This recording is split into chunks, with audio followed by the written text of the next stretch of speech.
Hello friends, मैं हूँ श्वेता और आपका स्वागत है मेरे चैनल कॉन्सेप्ट की क्लास में। आई होप कि आप लोगों की पढ़ाई बहुत अच्छे से चल रही होगी। तो आज का टॉपिक है रूस में समाजवाद। जैसा कि आप जानते हैं कि हम यूरोप में समाजवाद एवं रूसी क्रांति पढ़ रहे हैं। तो इसके पिछले क्लास में मैंने यूरोप में समाजवाद भी पढ़ाया था और आज है रूस में समाजवाद। तो आपको अच्छे से पता होगा कि समाजवाद क्या है। मैं आशा करती हूँ कि समाजवाद का अर्थ आपको अच्छे से पता होगा, लेकिन फिर भी मैं एक बार समाजवाद क्या है मैं रिवाइज कर देती हूँ। समाजवाद उसे कहते हैं जिस समाज में अमीर और गरीब के बीच बहुत बड़ा अंतर ना हो और सभी लोगों को बराबरी का मौका मिले। मतलब बड़े संसाधन, फैक्ट्री, जमीन पर केवल कुछ लोगों का अधिकार नहीं होना चाहिए। इनका लाभ समाज को मिलना चाहिए। अब इसका मतलब ये नहीं कि सारे को रुपया पैसा बराबर मिले। इसका मतलब ये है कि मजदूरों को शोषण ना हो, लोगों को जितने भी मजदूर हो, किसान हो, उन लोगों को कह सकते हैं कि ज़मीनों पर, अपनी ज़मीनों पर खेती करने पर मजबूर ना किया जाए।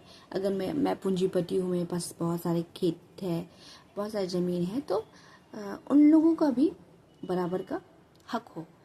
समाजवाद का मतलब ये होता है। तो चलिए रूस में समाजवाद पढ़ते हैं हम लोग। 1914 से पहले रूस में सभी राजनीतिक पार्टियां गैरकानूनी थी। मतलब कि रूस में जार राजा थे, तो वो किसी भी राजनीतिक पार्टी को काम करने की अनुमति नहीं देते थे। अगर कोई पार्टी बनती थी तो सरकार उसे अपराध मानती थी, इसलिए इसे गैर कानूनी के रूप में बोला गया है। मार्क्स के विचारों को मानने वाले समाजवादियों ने 1898 में Russian social democratic works party यानी कि रूसी सामाजिक लोकतांत्रिक श्रमिक पार्टी का गठन किया था।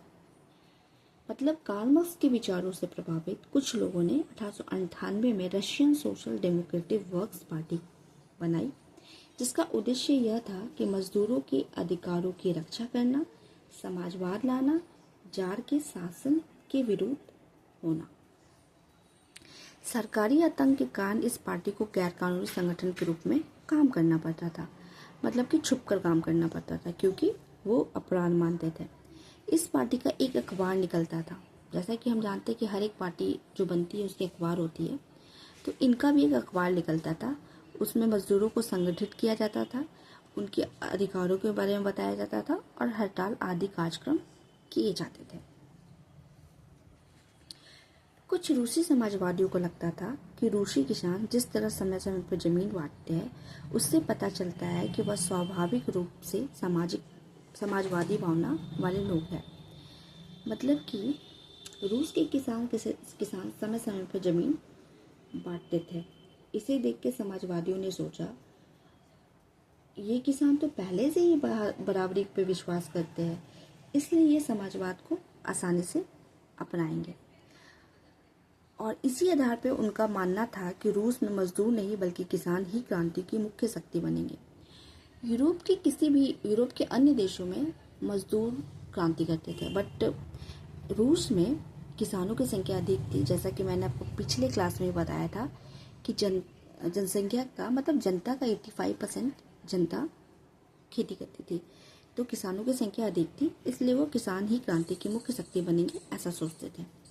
वे क्रांति का नेतृत्व करेंगे और रूस बाकी देशों के मुकाबले ज़्यादा जल्दी समाजवादी देश बन जाएगा। 19वीं सदी के आखिर में रूस के ग्रामीण इलाकों में समाजवादी काफ़ी सक्रिय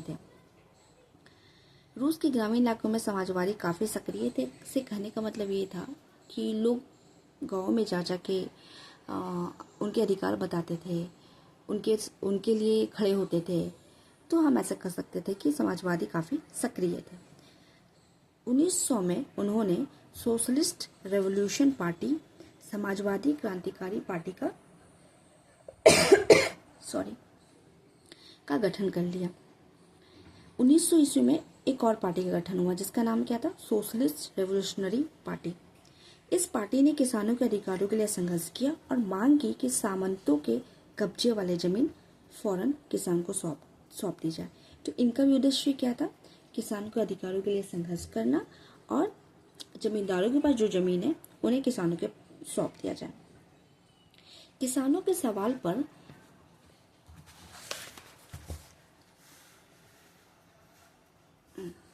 सवाल पर सामाजिक लोकतंत्रवादी खेमा समाजवादी क्रांतिकारियों से सहमत नहीं था। अब आप लोग को ये पॉइंट मुझे समझाना है, क्योंकि समाजवादी लोकतंत्रवादी किसे कह रहे हैं?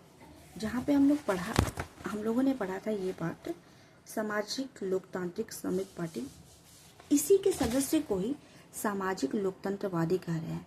मतलब सामाजिक लोकतंत्रवादी वर्क्स पार्टी जो है वो एक पार्टी का नाम है और सदस्यों को इस नाम से बुलाया जाता था, सामाजिक लोकतंत्रवादी। खेमा मतलब गुट होता है। समाजवादी क्रांतिकारियों से सहमत नहीं था, मतलब कि समाजवादी क्रांतिकारी जो थे वो चाहते थे कि सभी किसान एक जैसे हैं।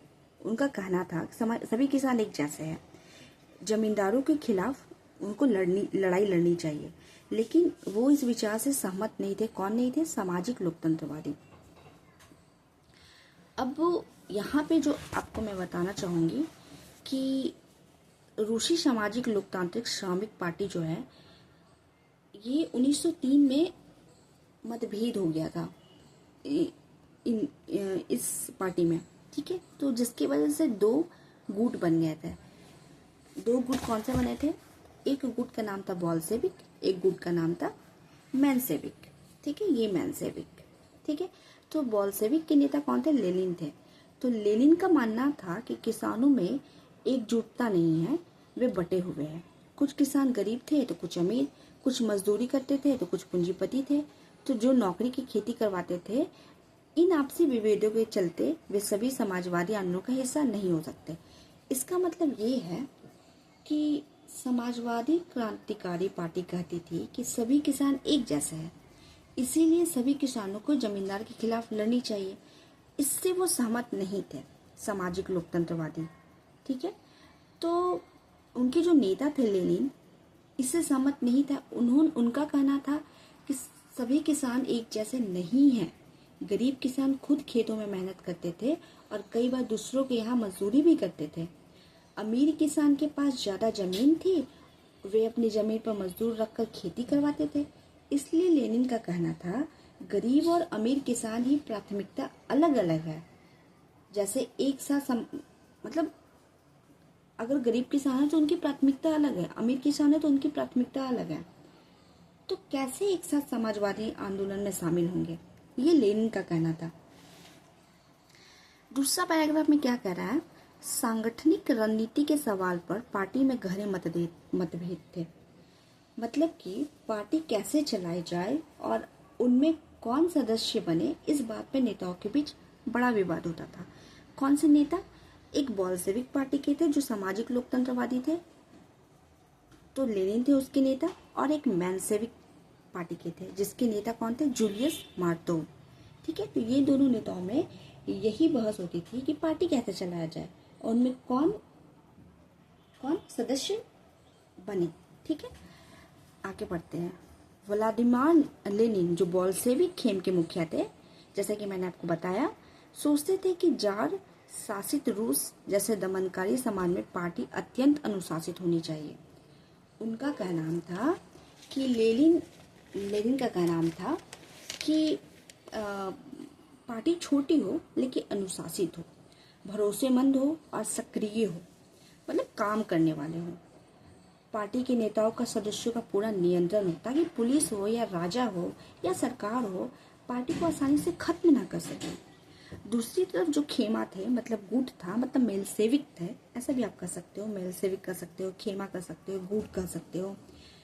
उनका कहना था कि पार्टी बड़ी होनी चाहिए, बड़ी मतलब उसमें जो समाजवादी को सपोर्ट करते हैं वो सारे सदस्य मतलब उन सभी को सदस्य बनने का मौका मिलना चाहिए। उनका मानना था कि ज्यादा लोगों की भागीदारी से आंदोलन मजबूत होगा। तो यहाँ तक मैंने आपको बताया, यहाँ से लेके यहाँ तक का पैराग्राफ। आई होप कि आप लोगों को बहुत अच्छे से समझ में आया होगा। तो प्लीज़ अगर कुछ कमी होगा या फिर कुछ दिक्कत होगी या फिर साउंड में या कुछ भी, तो प्लीज़ मुझे बताइएगा। थैंक यू सो मच दोस्त।